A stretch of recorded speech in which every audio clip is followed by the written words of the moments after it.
Buenas noches, otra vez continuamos con la clase de Pentateuco. En este caso nos vamos a ocupar del capítulo tercero del Génesis, capítulo ya conocéis famoso por el pecado original, que yo en el guión de clase denomino la irrupción del pecado. Bueno, voy a seguir el guión y voy a seguir también un poco el cuaderno del que os hablé de Jean-Luc y también pues a Ska en este libro del Pentateuco, un filón inagotable. El problema de este capítulo es un problema sapiencial. El preámbulo, digo yo en el guión, es un problema sapiencial. ¿Por qué? Bueno, porque el protagonismo lo adquiere el árbol del conocimiento del bien y del mal. Es decir, este conocimiento del bien y del mal constituye para los autores, para el autor del relato, la auténtica sabiduría. Ya lo decía yo el otro día, ese discernimiento necesario para saber vivir y para saber obrar fundamentalmente como alguien con responsabilidad. Bueno, ¿cómo se plantea la cuestión? Yo digo en el guión, formulo una pregunta interesante. Esa sabiduría auténtica, ese discernimiento entre el bien y del mal, ¿viene de Dios? O sea, ¿o está al alcance del hombre? Por decirlo de una manera más precisa, yo puedo arrebatar ese conocimiento, obtenerlo por mí mismo, o tengo que pedirlo a Dios, el cual me lo concederá. Esa es la gran disyuntiva que se plantea en este texto. Y el guión pues articula una premisa importante, que es que esa pregunta solo puede tener una respuesta cuando atendemos al doble vínculo que tiene el hombre en el relato. El hombre tiene un vínculo con la tierra y un vínculo con Dios. Del vínculo con la tierra yo ya hablaba el otro día. El hombre procede de la tierra, ha sido modelado a partir de ella, por lo cual tiene una relación de origen, la trabaja, vive de ella, con lo cual tiene una relación de naturaleza, y finalmente volverá a ella, con lo cual tiene una relación de destino. Eso lo tenéis perfectamente esbozado en el guión. Pero el hombre no solo tiene una relación con la tierra, también lo decía yo el otro día, la tiene con Dios en tanto en cuanto que posee la Nesamaj, el aliento divino, que lo ha constituido como un ser viviente. Pero ¿qué ocurre? Que el hombre sea un ser viviente y esté hecho de tierra, esa doble relación es la misma que tienen los animales con Dios. En este texto, a diferencia del capítulo primero, no se aprecia tan claramente dónde está esa relación especial, esa imagen y semejanza del hombre con Dios. Se va a ver en dos elementos importantes que van a quedar constituidos en los capítulos tercero y cuarto del Génesis. Se va a ver en la responsabilidad. El hombre tiene que ser un ser responsable y se va a ver también en la relación con el otro. Esos dos desafíos son los que van a constituir al hombre en tanto cual es y lo van a diferenciar de los animales. El hombre es un fieri, tiene que hacerse superando estos dos grandes desafíos. Por un lado la responsabilidad y por otro lado la relación de fraternidad, el reto de la fraternidad, que será el contenido del capítulo cuarto de Caín y Abel y también una buena parte del final de este capítulo. Por tanto, tenemos ahí esa premisa, ¿no? Esa premisa. Bueno, ¿cómo se va a desarrollar la responsabilidad en el hombre? Se desarrolla porque Dios ha establecido un precepto, y por tanto el hombre tiene que observarlo. Ese precepto podría ser una cosa caprichosa, no, marca una cuestión de responsabilidad. El hombre puede hacer cualquier cosa, hay una cosa que no puede hacer. Sería puesto una especie de límite para que tenga una decisión responsable. El hombre puede asumir esa decisión, que equivaldría a tener un conocimiento sobre el bien y el mal que le vendría de Dios, o puede saltarse los límites y tratar de adquirirlo por sí mismo, que va a ser el gran problema que va a latir en este debate. Cuando empezamos a leer el texto de capítulo 3 del Génesis, empieza diciendo: la serpiente era el más astuto de todos los animales que Yahvé había hecho. Digo astuto porque el autor utiliza un término que es hebreo, que es arum, para diferenciarlo de la sabiduría, que es la jokma. Un sabio en hebreo se dice hakam, mientras que astuto se dice arum. Y aquí ya tenemos una premisa importante.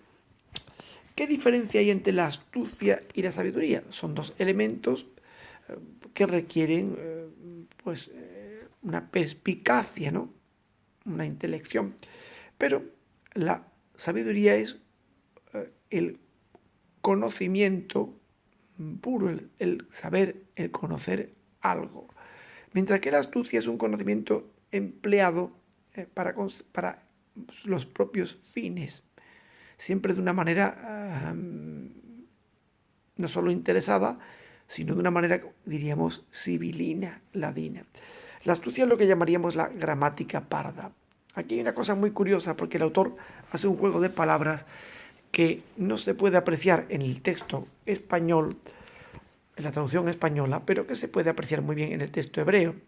La serpiente era astuta, arum, y ellos al final se van a dar cuenta de que estaban desnudos, arumim. El autor quiere establecer una importante correlación entre ambos términos, porque el estado inicial de los hombres de desnudez sin tener vergüenza se va a convertir en una desnudez que ya provoca pudor y provoca miedo. Esos son, digamos, los dos extremos del relato. La serpiente aparece como un animal astuto, con todo ese contenido que tiene la serpiente en el mundo antiguo, asociada también con elementos de sabiduría. Recordad, por ejemplo, en Grecia Mercurio, en Egipto, la serpiente como signo de la tierra de los faraones, en fin. Aquí es un ser que puede hablar, un ser locuaz, una característica muy propia de casi de las fábulas donde los animales hablan, ¿no? Esa serpiente es, digamos, está planteada relacionada con la astucia, que después en la exégesis tradicional judía y cristiana se asocia con el enemigo primordial. Bueno, pues aparece la serpiente como un ser astuto. ¿Y qué es lo que hace la serpiente? Pues utilizar esa astucia. El hombre se le ha encomendado no tomar del árbol del bien y del mal, no asaltar la sabiduría, no asaltar ese conocimiento que se considera no solo como un saber moral, sino como un saber práctico, como una experiencia y discernimiento que se requieren para eso, para comportarse como un adulto éticamente responsable, ¿no? Es la cualidad básica del ser humano, y hasta el punto de que conocer el bien y el mal es lo que lo va a asemejar a Dios, pero para asemejarlo a Dios tiene que conocerlo precisamente a través de lo que Dios le revele sobre ese conocimiento. Esta sabiduría, por tanto, tal como digo en el guión, es una prerrogativa divina. Su adquisición debe ser objeto de oración y tiene que recibirse como don. No se roba. Los griegos hablaban de la hibris, o del elemento prometéuico, del asalto a los dones de los dioses. En este proceso de tener que pedirla, de tener que orar para que Dios la conceda, acecha la tentación. En el relato, la serpiente encarna la tentación, la cual, aunque sabia, es presentada como criatura. Es astuta, pero se presenta como criatura y así se evita que sea un ser divinizado. ¿Qué es lo que hace la serpiente?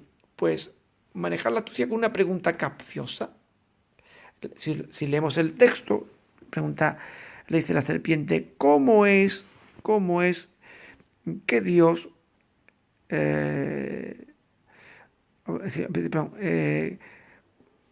¿es verdad que Dios ha dicho que no comáis de ninguno de los árboles del jardín? Dice el texto.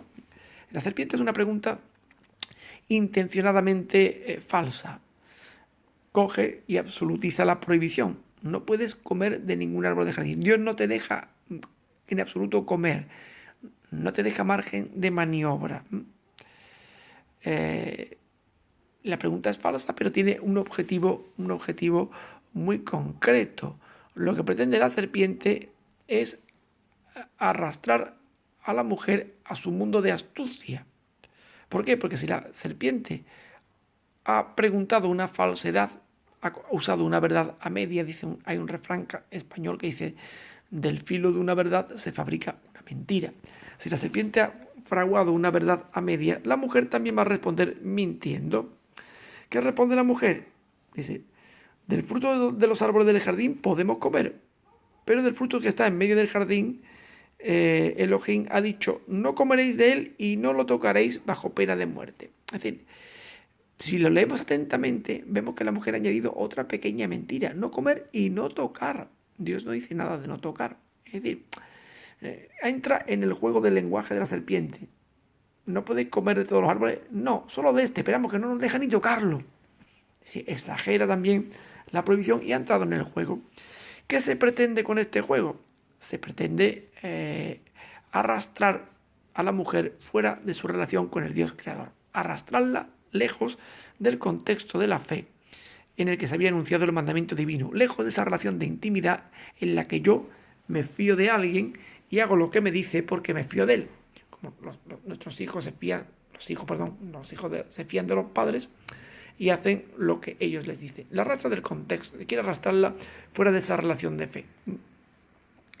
De manera que la mujer deje de confiar en Dios. Y efectivamente, dice ella, dice la serpiente, de ningún modo, vais a morir, porque sabe Elohim que el día que comáis de él, vuestros ojos se abrirán y seréis como él, como Elohim, en el conocimiento del bien y del mal. Es decir, ¿qué ha hecho con esto? Primero,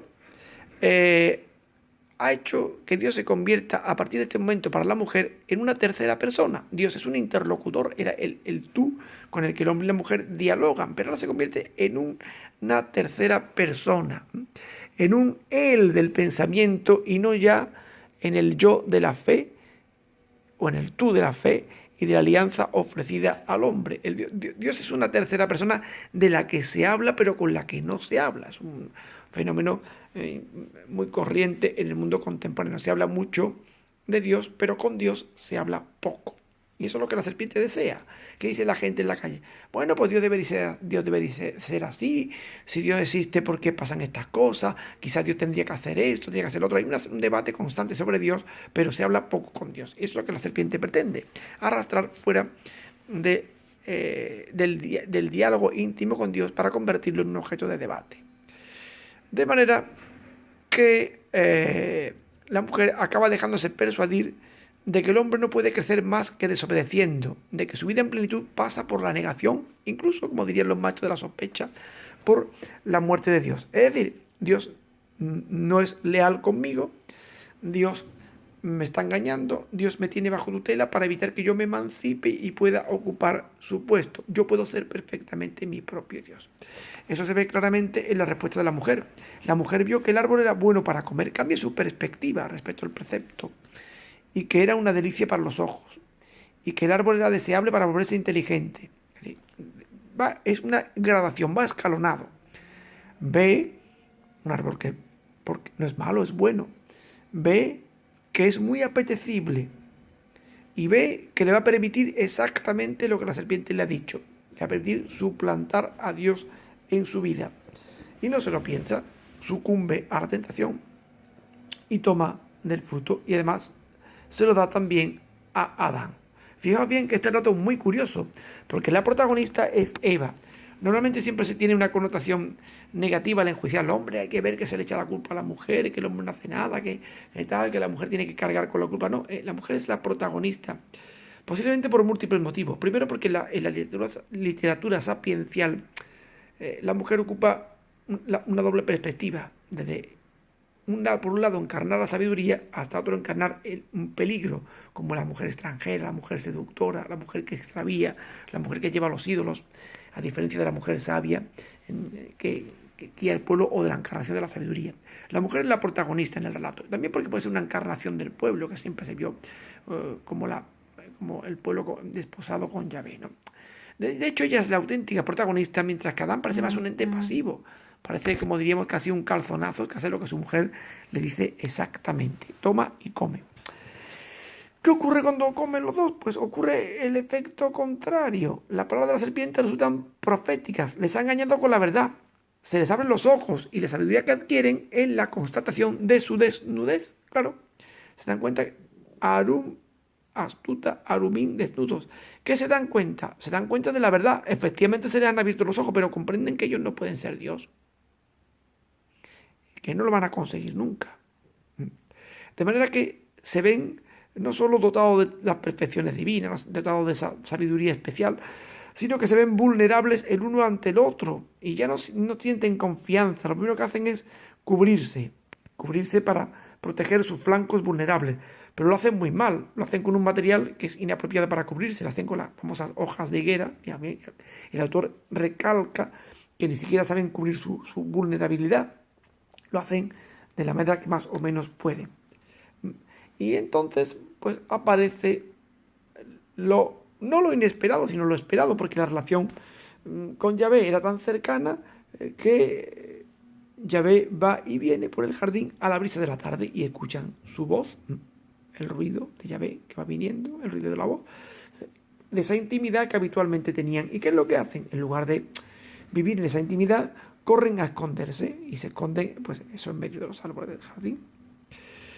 Aquí aparece otro elemento importante nuevo, que es la llamada de Dios. Dios llama y hace una pregunta retórica. ¿Dónde estás? ¿Qué significa ese dónde estás? No solo busca la ubicación de ellos que están escondidos, sino que buscan su situación personal, su situación ética. ¿Dónde te has situado? ¿Dónde estás ahora? ¿Sigues en relación conmigo? ¿Estás fuera de ella? ¿Te has desmarcado? La pregunta está llena de sentido. Y la respuesta indica que es así. El hombre dice, escuché tu voz o tu ruido, que es lo que dice el texto original, en el jardín, y tuve miedo y me escondí porque estoy desnudo. Ese es lo que realmente responde. Por tanto, aparece una realidad nueva. El hombre tiene miedo de su mujer, tiene miedo de Dios, porque conoce su vulnerabilidad. Y entonces, inmediatamente vamos a entrar en un diálogo que va a ser el preludio a un diálogo judicial. Dios hace una pregunta al hombre también que prácticamente se responde a sí misma.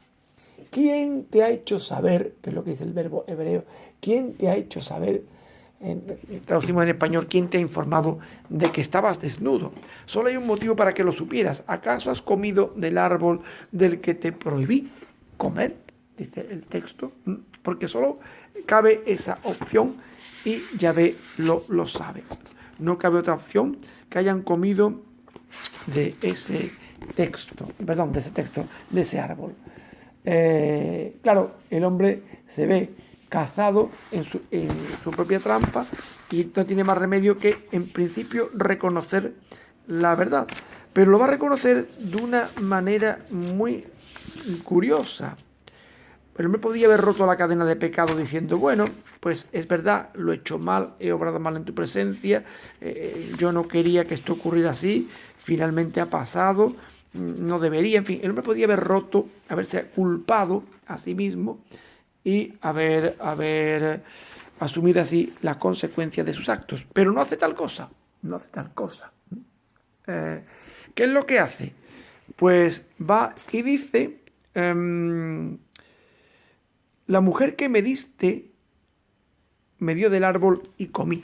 Es decir, nos elude la responsabilidad que era precisamente el precepto que Dios le había marcado para humanizarse. Uno se humaniza siendo responsable de sí mismo y de los otros. Entonces, esa responsabilidad que estaba encarnada en el precepto, él la elude. Un precepto que ya ha transgredido. ¿Y qué es lo que hace? Se la traspasa a la mujer. La mujer. Pero no es la mujer que me diste. En el fondo está culpabilizando a Dios también. Se hace culpable a la mujer y Dios está diciendo, si no me lo hubieras dado, otro gallo me cantaría. Pero está culpando a la mujer y a Dios indirectamente. Así que Yahvé sigue su proceso de interrogatorio y habla directamente con la mujer. ¿Y a la mujer qué es lo que le dice?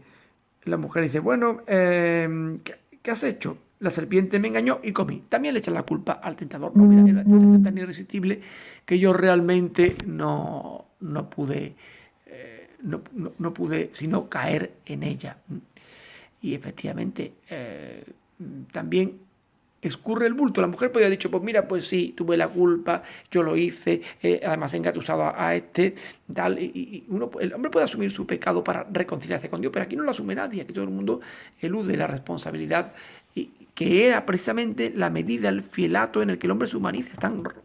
Están digamos, rompiendo su proceso de humanización. El autor realmente está, pensemos que está reflexionando desde su presente hacia el pasado. ¿Por qué los hombres han llegado a ser como somos? Porque en una circunstancia inicial no asumieron la responsabilidad que el hombre tiene que asumir. Así que la mujer le echa la culpa a la serpiente. Y a partir de aquí, Yahvé va a emitir un veredicto para cada uno de los protagonistas involucrados en la trama. Fíjate bien que es una trama interesante.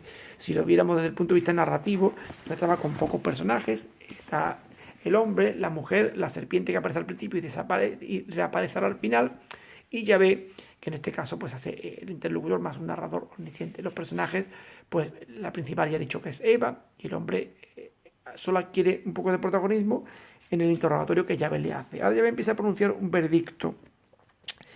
Pronuncia una maldición contra la serpiente, que en el fondo es un relato etiológico.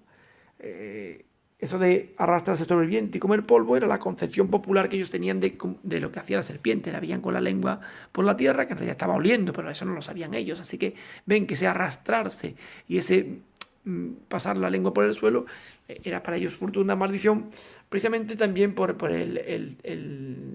digamos, el tema que tenían ellos hacia las serpientes, ¿no? Sobre todo en el caso de la mujer, donde Dios habla de poner enemistad entre ella y la mujer, entre su descendencia y la suya. Esa idea también tan popularmente aceptada del miedo que la mujer tiene a los ofidios, ¿no? Pero Dios establece la posibilidad de que esta no es una situación irreversible. La descendencia de la mujer herirá la cabeza de la serpiente cuando ella esté buscando, cuando ella le hiera el talón. Hay una posibilidad, Yahvé abre la puerta a una victoria sobre esa transgresión. El hombre no permanecerá en este estado de prostración constantemente. Tiene posibilidad de resarcirse. Después, en el Nuevo Testamento, esto se va a interpretar como el protoevangelio, y la descendencia de la mujer va a ser interpretada como Cristo, ¿no? Eso le ocurre a la serpiente. A la mujer, ¿qué es lo que le dice? Bueno, pues a la mujer le dice que la situación en la que ella va a vivir es contradictoria. ¿Contradictoria por qué? Bueno, porque hay que luchar contra el mal al que el hombre le ha abierto la puerta.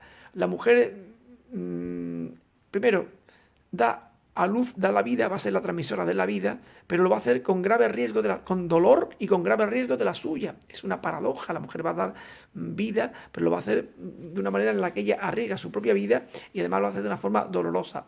Pero además, el autor dice, reflexiona sobre esto. Curioso cómo se transmite la vida del ser humano de una manera tan difícil, tan angustiosa para la mujer, y a la vez tan peligrosa, porque recordemos que los partos de la época no eran los de hoy. Allí no había ni paritorios, ni epidural, allí no había nada de eso. Era bastante complicado, ¿no? Pero además se da cuenta de otra cosa, de la situación, de la dependencia que tiene la mujer del hombre, que no es lo natural, tal como lo veía en Génesis 1, aquí también lo veis.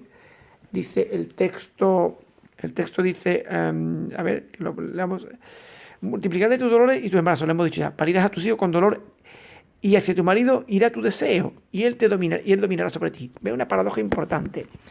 La mujer se ve dominada por el marido, porque vive en una sociedad en la que el hombre domina y controla, pero eso no es lo deseable. Y sin embargo, la mujer que vive bajo ese dominio se siente atraída y busca a su marido. Claro, busca a su marido porque su fin es formar una familia, su fin es reproducirse, y se siente atraída por su propia naturaleza. Y el autor lo ve como una paradoja, se siente atraída a una situación de dominio y a una transmisión tan particular de la vida. Y dice él, ¿esto debió ser así en el principio? No, esto es fruto de que el hombre no ha conseguido humanizarse en la línea que Dios quería.